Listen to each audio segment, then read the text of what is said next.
Good afternoon, and thank you for having me. My name is Javette Nixon. I'm the founder, president, and CEO of Point Global Marketing and the president and CEO of Esther Finance Limited.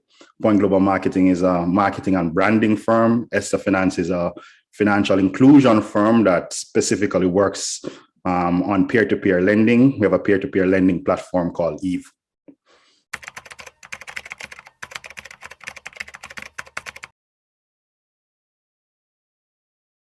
From as early as I can remember, I always had an inclination to technology and to digital. I grew up in St. Thomas, and fortunately, when I went to Seaforth, my year group we had a pretty big computer lab at the time. Hopefully, it's still there, and we got to spend a lot of time just learning digital skills. I grew up in the age when I was graduating. Digicel was just coming into the Jamaican marketplace. You had a lot of digital companies. The digital bust in the US, the dot-com bubble in the US had just broken. There was a lot of news around it generally, even though Jamaica wasn't necessarily impacted by it. I was always reading about technology and technology companies, and so I kept up with that interest. I actually didn't really go into the computing or digital after leaving school. I studied economics and political science, but I really stayed very close to technology.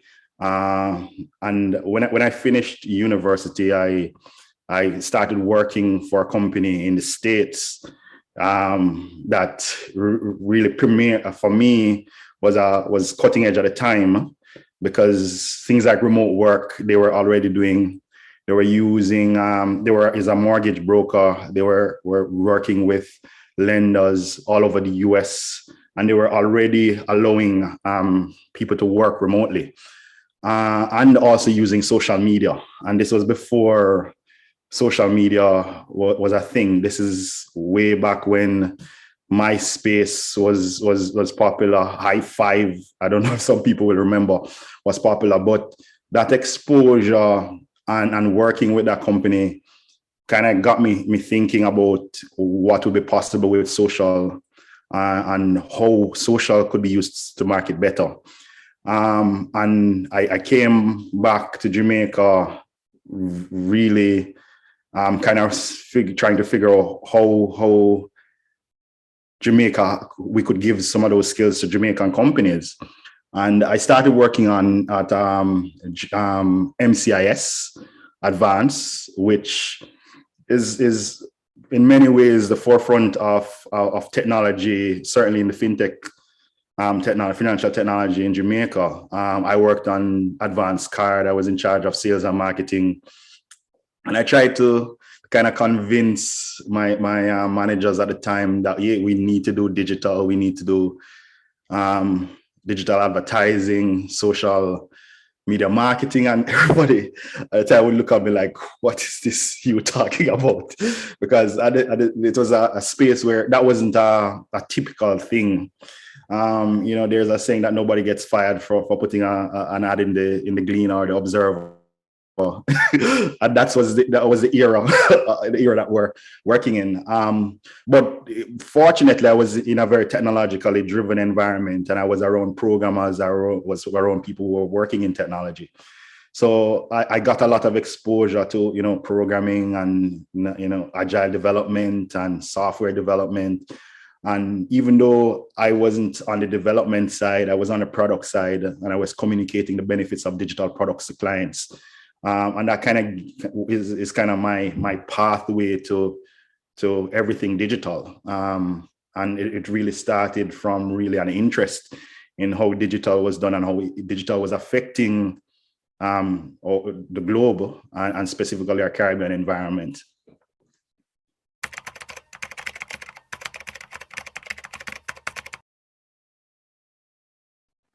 Two of the philosophies, I think one, cultivating positive interactions with people. in a way that, always trying to be helpful without really looking at whether this person is going to be helpful back. I think that's served me well, because over the years, I've always tried, whenever somebody reach over via email or send a phone call, I say, can I talk to you for a school paper? We're just giving those interactions your fullness. So that has one that has served me very well, because invariably 5 years down the road, 10 years down the road, it pays back to you in a way that is unexpected. Two, really trying to solve problems wherever they exist. So whether I was working within a company or within my own companies, I was always the person who, if there was a difficult project, would say, yeah, I'll do it, or I'll figure it out, or I'll work on it. I was always willing to volunteer. So just be willing to put up your hand and say yes, and work on difficult assignments, because that's where growth happens. That's where people think, oh, I don't want additional work, but those skills come back in the end. And just always, and I think thirdly, be curious. Just be curious. Invest in things that are within your interests. Curiosity pays dividends. Knowledge pays dividends. So I'd say one, just invest in positive interactions with everybody, regardless of where on the spectrum they are, whether that's a CEO or a student. Two, volunteer for the difficult assignments, even if it's not a paid assignment or a promotion. And three, just be curious.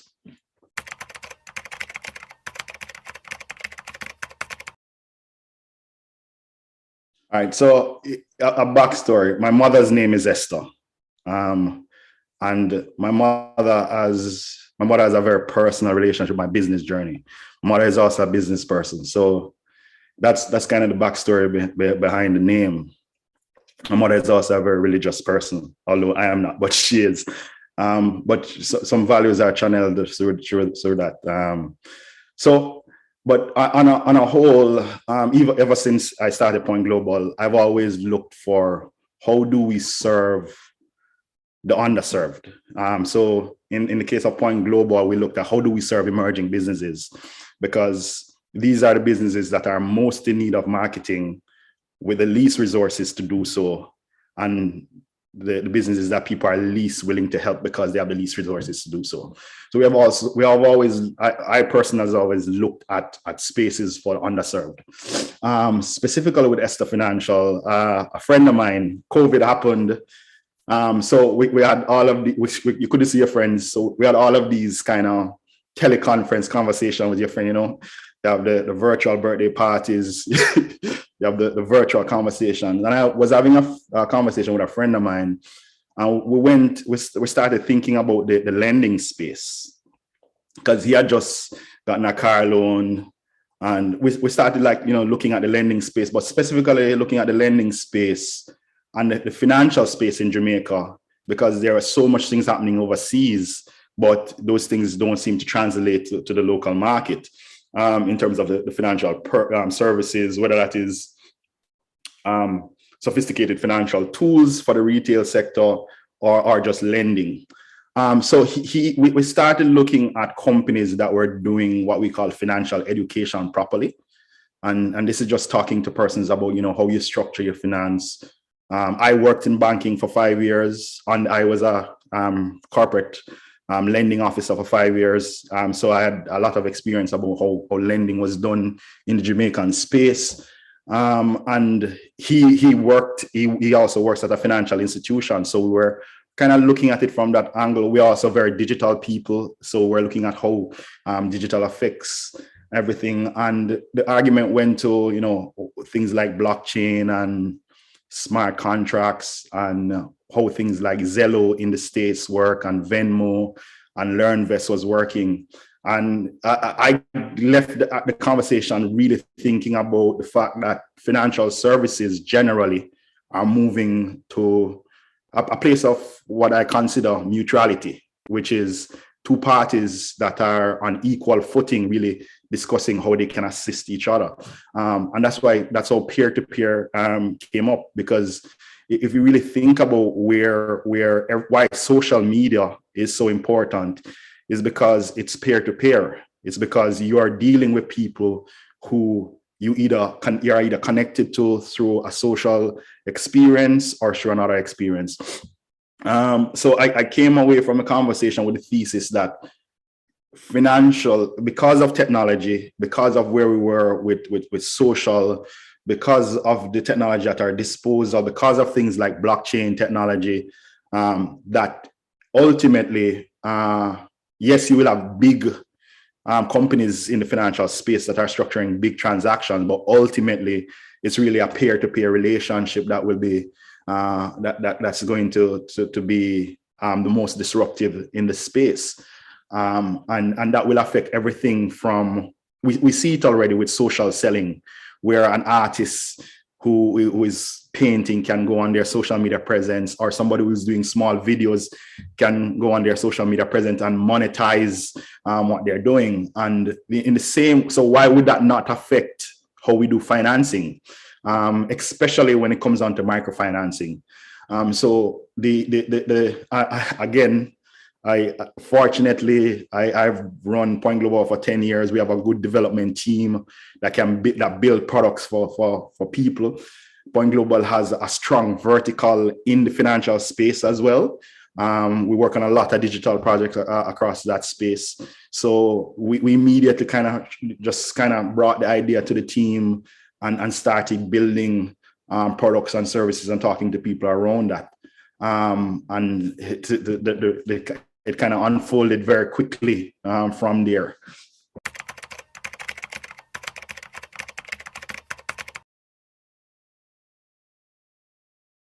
So as a Caribbean national, Point Global has an office in Trinidad. We have an office in Jamaica. We do a lot of work in the diaspora business community who are doing work in the Caribbean. So I see myself as a consummate Caribbean person. And as a result of that, I understand the Caribbean culture and how Caribbean people interact. And fortunately, I also spent a lot of time outside of the Caribbean through schooling, through living in the States for a little bit, all of that. So it gives me a perspective that I don't think a lot of Silicon Valley type companies would get when it comes down to the Caribbean culture and the Caribbean experience. So that's one critical thing that we're different. We are built to serve Caribbean people, and I say Caribbean people as opposed to Jamaica, because Jamaica is a small place in global terms, and even the Caribbean is a small place in global terms. So for us, when we think about building, we think about how do we build solutions that can really stretch across the Caribbean. I did undergrad at UWI, which means I interacted with people from Trinidad, Barbados, Antigua, everywhere in the Caribbean. And those people have so much in common with everything that is Jamaica. So when in building, that is critical, how the Caribbean culture operates. The Caribbean people are very, very comfortable with social financial interactions. That's a reality. Growing up, we did partners in our communities. That's how Caribbean people look at finances. It's a very individual, very community-based approach to finances. So one, we are built for that. But two, we're in a very interesting technological space where technology allows us to do interesting things like social. One of the things that we have, one of the pieces of technology that we are using at Esther Venture, Esther Finances and Esther Venture is social grafting for risk.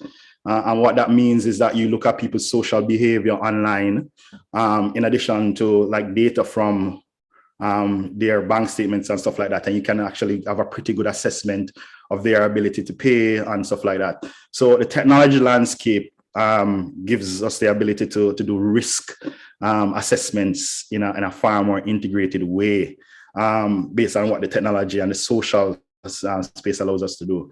And finally, we're living in an era where the ability for companies to scale in an agile way and to have to be iterative and to have dispersed technology teams and to benefit from everything from the gig economy and the sharing economy and stuff like that.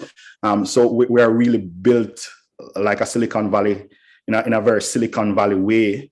And everything about how we are working and developing our technology is built on that knowledge and that experience and that exposure, but really with a Caribbean focused in mind and a Caribbean mindset for how our people think and how our people assess and deal with risk.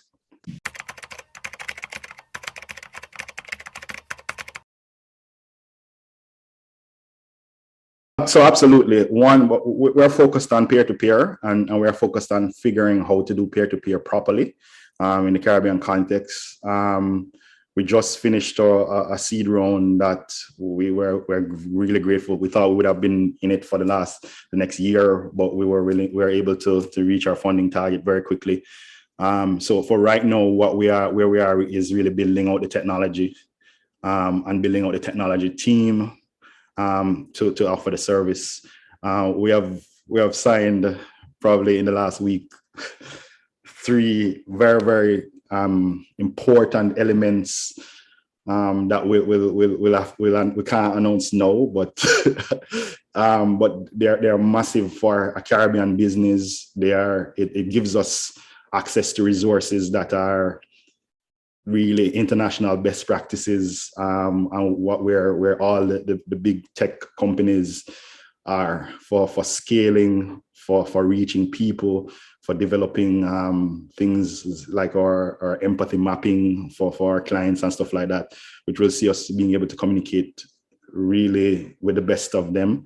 And we're excited to deliver that to the market. We're excited to be disruptive in how we deliver that.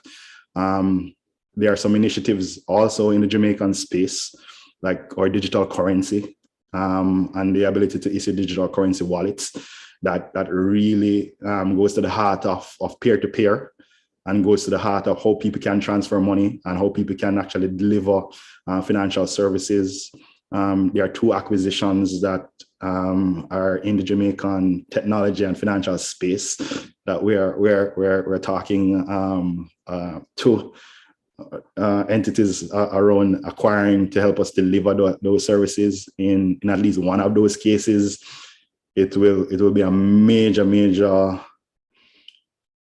help in not just providing a peer-to-peer lending solution, but a point-of-sale solution that is really socially driven, and it's exciting for us, and I think it's long overdue for the Jamaican fintech space. And without an apology, I am pretty confident that, and I'm very focused on building the Caribbean's first homegrown unicorn, and I think that's where we are. Those are the numbers that we're working towards. That's what we're trying to build.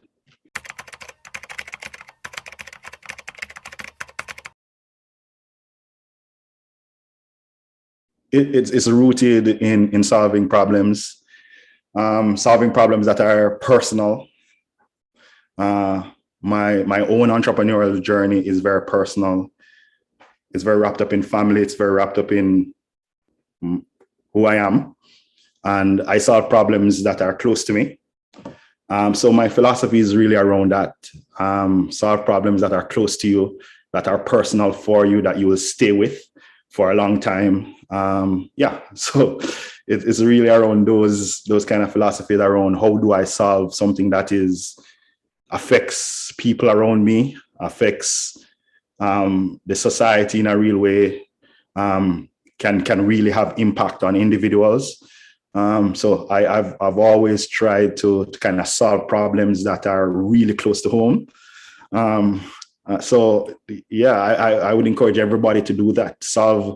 I know there's a lot of hype around entrepreneurship and starting a business and stuff like that, but I've started many business, but the ones that I've really felt that have given me personal fulfillment are those that are very close to the problems that I see structurally in our society, whether that is around marketing or around financial enabling. So I'd really say, that's kind of personal to who I am.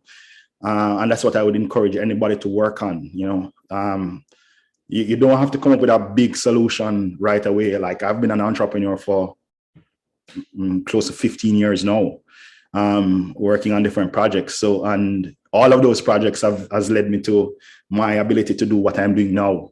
So I think it's Mark Zuckerberg that says you can't connect the dots looking forward. You can only connect them when you're looking backwards. So I'd really encourage people to just work on the things that are personal to you, the things that speak to you, and it doesn't matter what that is. If you think there's a problem around, I don't know, forestry, there's a solution that you can find, and there's something that you can work on for it. And I think we need a more enabling environment in the Caribbean. We need a more risk-tolerant environment in the Caribbean. We need the ability to encourage more people to take risks and be passionate about what they believe in. And we need to overcome this psychology of fear and failure that kind of hampers our ability to innovate. But that's another conversation. But really, just we should just pursue the things that speak to us.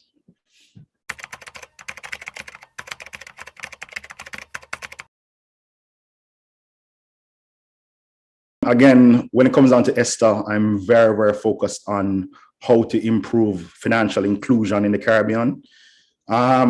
There's a basic structural problem around finance in the Caribbean. The basic structural problems, and this is not only in the Caribbean, but I'm speaking from a Caribbean environment. When it comes down to finances, how finances work is, the analogy that is best used is your network determines your net worth. So what happens, whether that's a business or an individual, their ability to access financial products to change their situation and their circumstances is directly impacted by who they are tapped into.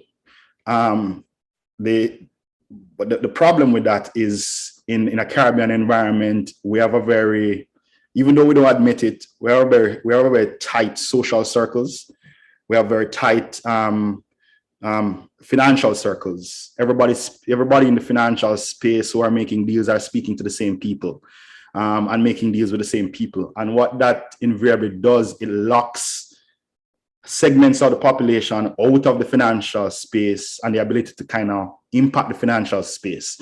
And it's not a cynical, I don't want to sound cynical. It's just how every financial system operates, because financial systems are based on trust. So if I don't know you, I can't trust you. And what happens in the Caribbean is we have created environments that locks wealth, that locks financial resources, deal making into silos. I have seen this. It's something that I as an entrepreneur pitching, and I have seen how these silos work. For me, I am hell-bent on ensuring that while I understand how these silos work, technology gives us an ability to reduce friction in how services are delivered, reduce friction in understanding people and understanding their risk profile.